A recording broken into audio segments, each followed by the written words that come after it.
berlangsung. Marilah kita tutup acara ini dengan mengucapkan hamdalah. Wassalamualaikum warahmatullahi wabarakatuh.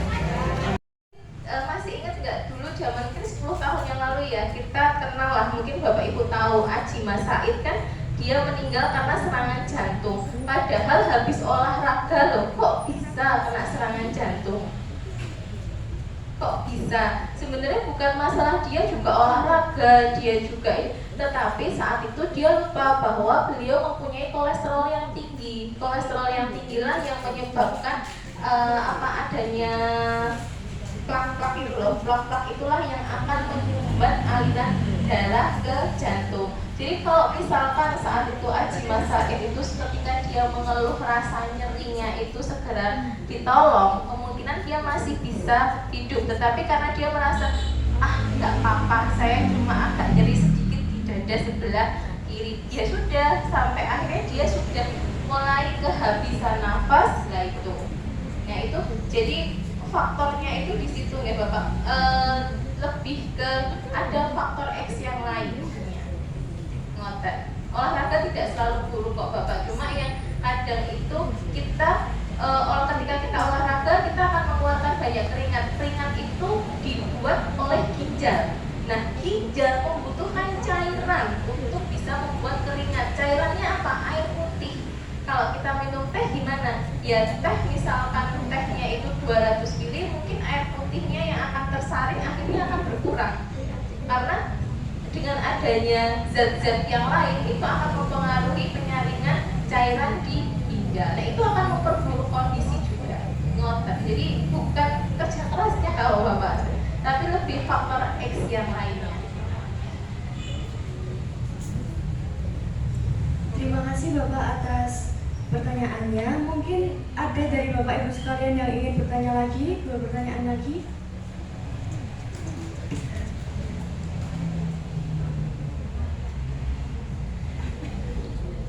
Terima kasih Ibu Anur Sumartini.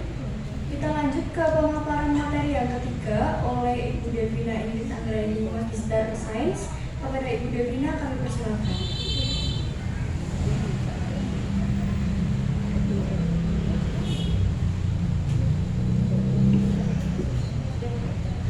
Baik, Assalamualaikum warahmatullahi wabarakatuh.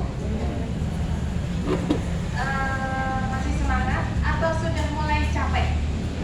Sudah mulai capek ya. Jadi nanti pemaparan saya akan disambung dengan workshop. Jadi biar nggak jenuh mendengarkan terus.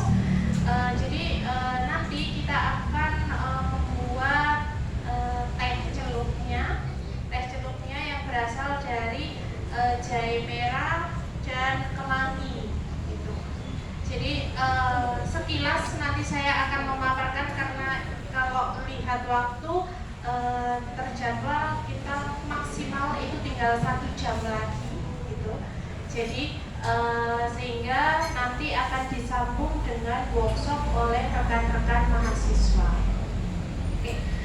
Tadi kita sudah berbicara masalah hipertensi, apa saja yang menyebabkan hipertensi dan kebiasaan-kebiasaan buruk yang akhirnya memicu hipertensi.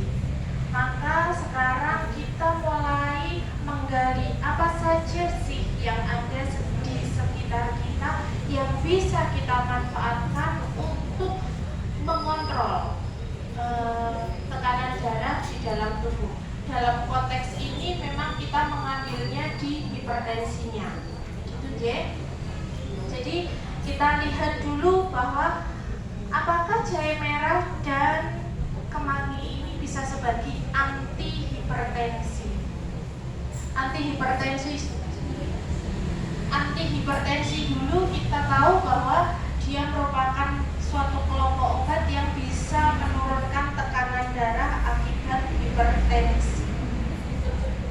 Hipertensi ini tidak boleh dianggap sepele karena bisa menyebabkan jantung itu dipaksa untuk memompa darah lebih keras. Selain itu, peningkatan jumlah volume darah. Asumsi kalau kita berbicara masalah selang yang elastis, jadi kalau tekanan darah itu itu darah itu kita asumsikan sebagai air, kalau elastis berarti pembuluh darah bisa otomatis besar dan kecil tergantung dengan volume darah. Namun jika elastisitas itu sudah berkurang, maka kalau dengan volume yang besar itu akan memaksa dia menjadi tekanannya semakin besar. Itu gambaran yang paling